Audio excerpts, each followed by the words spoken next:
बिहार में बढ़ी सियासी हलचल, संयोजक बनने से किया इनकार। अब क्या बड़ा खेल करेंगे नीतीश बाबू? एनडीए में लौटेंगे या फिर पीएम मोदी से लड़ेंगे? क्या कहती है नीतीश कुमार की राजनीतिक कुंडली? देखिए सिर्फ धर्म ज्ञान पर।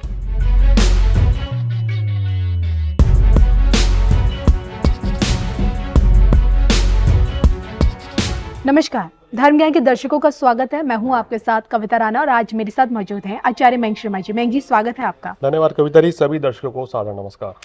आज हम एक ऐसे ही प्रभावशाली राजनीतिक हस्ती का कुंडली विश्लेषण करने जा रहे हैं जिनकी चर्चा इस वक्त सबसे ज्यादा है। जी हाँ, बात हो रही है बिहार के मुख्यमंत्री बिहारी बाबू मुख्यमंत्री नीतीश कुमार की। और वो इसलिए क्योंकि अब आरजेडी ने जहां नीतीश कुमार को एनडीए गठबंधन का संयोजक बनाने की मांग की है, तो वहीं जेडीयू यानी कि उन्हीं की पार्टी अब उन्हें गठबंधन की तरफ से पीएम उम्मीदवार बनाने की मांग कर रही है। और इस बीच खबरें ये भी हैं कि नीतीश कुमार 24 चुनाव यानी कि लोकसभा चुनाव से पहले अपना पाला दोबारा भी बदल सकते हैं। अब देखिए ना, नीतीश कुमार को राजनीति का बड़ा ही माहिर खिलाड़ी माना गया है। पिछले 18 सालों से वो बिहार की सत्ता पर उनका शासन रहा है और अभी भी मुख्यमंत्री हैं। और ऐसे में भाजपा भी जानती है कि 400 का पार जो उन्होंने नारा दिया है, 400 से ज़्यादा तभी सीटें जीत सकती हैं जब तक बिहार उनके पाले में नहीं आ जाए, जब तक बिहार वो ना जीत पाए। तो ऐसे में नया साल यानी कि 2024 नीतीश कुमार के लिए अब क्या बड़ा लेकर आ रहा है? 2024 में नीतीश कुमार की राजनीति उन्हें किस ओर लेकर जाएगी, इसी पर हम चर्चा करेंगे मयंक जी से। तो मयंक जी, सबसे पहले तो नीतीश कुमार को पलटू भी कहा जाता है क्योंकि पाला बदलने में वो देर नहीं करते। भाजपा से कभी पैचअप कर लेते हैं, कभी ब्रेकअप कर लेते हैं, कभी आरजेडी से पैचअप कर लेते हैं, कभी ब्रेकअप कर लेते हैं। तो मैं आपसे जानना चाहती हूँ कि अब इस वक्त नीतीश कुमार के गृह सितारे क्या कह रहे हैं? देखिए, नीतीश कुमार जी को लेकर कविता जी बहुत सी प्रेडिक्शन हमने पिछले कई वर्षों में करी हैं और जैसे जैसे इनके बारे में बताया है वो चीजें हुई हैं। बताया था कि यही मुख्यमंत्री बनेंगे और कहीं ना कहीं राजनीति इन्हीं के इर्द गिर्द ही घूमेगी। यानी कि बिहार में चाहे गठबंधन कोई भी हो, लेकिन मुख्यमंत्री नीतीश कुमार ही होते हैं। तो ये कहीं ना कुछ तो ग्रहों का खेल है कि विपक्षी पार्टी भी, चाहे भाजपा हो चाहे आरजेडी हो, वो इन्हीं को ही आगे रखती है और मुख्यमंत्री आखिरकार यही बनते हैं। ग्रह नक्षत्र पर नजर डालते हैं कि क्या ग्रह स्थिति जबरदस्त है जी। तो देखिए, मिथुन लगन की इनकी कुंडली है और राशि बनती है वृश्चिक। चंद्रमा छठे भाव में है और गुरु, सूर्य, राहु और बुध नवम भाव में युति बनी हुई है। गुरु जो है राहु के साथ चांडाल दोष बना के बैठा है, सूर्य राहु के साथ ग्रहण दोष है, बुध और राहु का जड़त्व योग है। अब ये समझिए, दशमेश जो है वो सूर्य और राहु के साथ और गुरु के साथ बैठा है। अब जब इस तरह की परिस्थिति बनती है तो कहते हैं ना कि व्यक्ति अपने अकेले बलबूते पर कुछ नहीं कर पाता, बिना सहयोग के उसका आगे बढ़ना बड़ा मुश्किल होता है। यही नीतीश कुमार की कुंडली का इतिहास भी कह रहा है। पिछले कुछ वर्षों में देख लें तो जेडीयू अकेले बलबूते पे कभी भी वहां सरकार नहीं बना पाई है, चाहे तो बीजेपी चाहे आरजेडी के साथ गठबंधन करके ही नीतीश कुमार जो है मुख्यमंत्री पद का जो है स्वाद चख रहे हैं। तो उसके लिए इनका जो ग्रह है, जो बृहस्पति जिम्मेदार है, वो राहु के द्वारा पीड़ित है।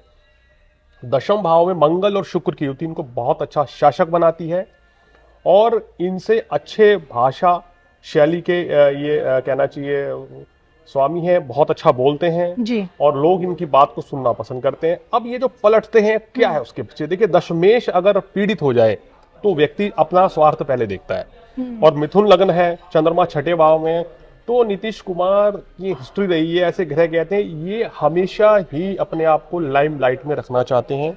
किसी तरीके से इनको पद प्रतिष्ठा मिल जाए, उसके चक्कर में ये कहीं ना कहीं बार बार दल बदल करते हैं। कितनी बार हमने देखा है कि कभी आरजेडी कभी बीजेपी के साथ, और आजकल भी चर्चाएं चल रही हैं कि क्या फिर से दोबारा से ये एनडीए में वापसी करने जा रहे हैं। तो कहीं ना कहीं इनकी ग्रह स्थिति इस ओर इंगित करती है कि इनकी कुंडली में कहना चाहिए पलटना भाई लिखा है, ये इस तरीके के करेंगे। और जब जब इनको ये महसूस होगा इनकी राजनीति समाप्ति की ओर है, उस समय पे कोई बड़ा डिसीजन लेके कोई बड़ा पद भी आने वाले समय में लेने से नहीं चुकेंगे, ये भी संकेत है। वर्तमान में अगर महादशा की बात करें तो राहु की महादशा से गुजर रहे हैं और शुक्र की अंतर्दशा है, तो ये संकेत देती है कि शुक्र दशम भाव में उच्च का है, मंगल के साथ बैठा है। यानी कि अभी जिस पद पर ये विराजमान है, मुख्यमंत्री हैं, वहां पर यथावत ही बने रहेंगे। चलिए, ये तो आपने बता दिया कि अभी जिस पद पर है वो उनका पद अब तक बरकरार रहेगा आगे भी। लेकिन मैं आपसे इंडी गठबंधन के भविष्य को लेकर भी जानना चाहूंगी, क्योंकि देखिए इन्होंने इंडी गठबंधन की नींव रखी, जी विपक्षी चेहरों को एकजुट करने में इन्होंने जो अपनी ताकत दिखाई वो हमने देखी। लेकिन इसके बाद कई बार खबरें आई कि इंडी गठबंधन के कई नेताओं से इनकी नोकझोंक रही, कभी ये खुश रहे, कभी उनसे नाराज रहे। अब उन्हें संयोजक बनाने की मांग उठी है और इन्हीं की पार्टी ने प्रधानमंत्री उम्मीदवार के तौर पर भी बात उठा रही कि आप इन्हें बनाएं। तो ऐसे में क्या लगता है, क्योंकि इस बार इंडी गठबंधन में गांठें सबसे ज्यादा देखी जा रही हैं, तो इन गांठों को क्या सुलझा पाने में नीतीश कुमार कामयाब हो पाएंगे? देखिए, जिस तरह की ग्रह स्थिति है उसके अकॉर्डिंग हम देखते हैं इनकी कुंडली में अभी शनि जो है चतुर्थ भाव में बैठा है और शनि को मंगल देख रहे हैं दशम भाव से।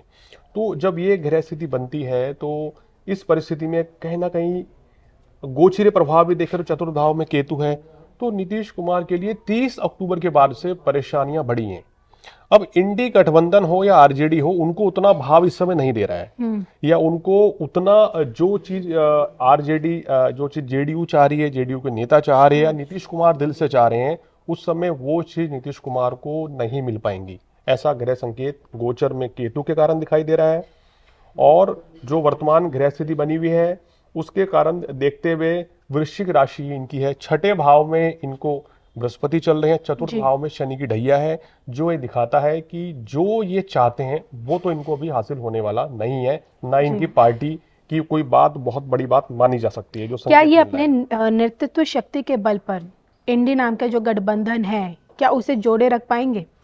देखिए, जाएगा पहले 24 से पहले मुझे थोड़ा मुश्किल लग रहा है, क्योंकि अभी हमने पिछले महीने में एक प्रेडिक्शन करी थी, उसमें बताया गया था कि आने वाले समय में कि इंडी गठबंधन से, इंडिया गठबंधन से कुछ दल जो अपने आप को अलग कर सकते हैं या साइड लाइन हो सकते हैं, कि वो ना अलग होंगे ना साथ रहेंगे, कुछ बोलेंगे, तो इस तरह की चीजें हो सकती हैं।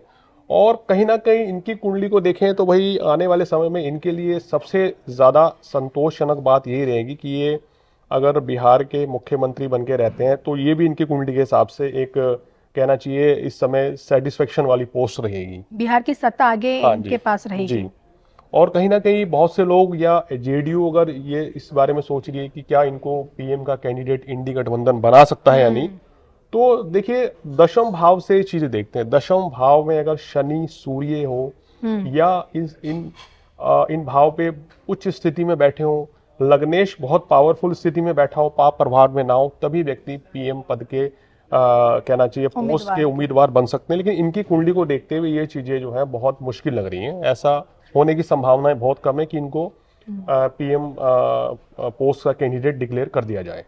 अच्छा, सबसे अहम बात सीट शेयरिंग को लेकर जो इस वक्त जो खबरें सामने आ रही हैं कि सीट शेयरिंग 16-16 सीटों को लेकर जेडीयू और आरजेडी के बीच में बात बनी है, कांग्रेस के बीच में इंडी गठबंधन को लेकर क्या लगता है, क्या सीट शेयरिंग के उसमें कामयाब हो पाएंगे? मतलब मैं जानना चाहती हूँ कि गठबंधन के साथ बिहार में ये चुनाव लड़ पाएंगे?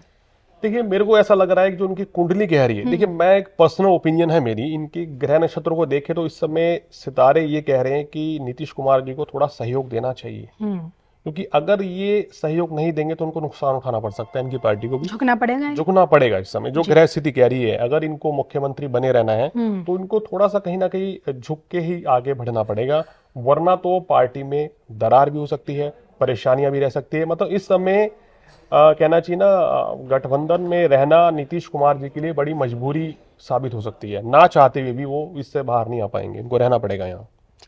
चलिए, इसी के साथ मुझे और मयंक जी को दोनों को दीजिए इजाजत। नमस्कार।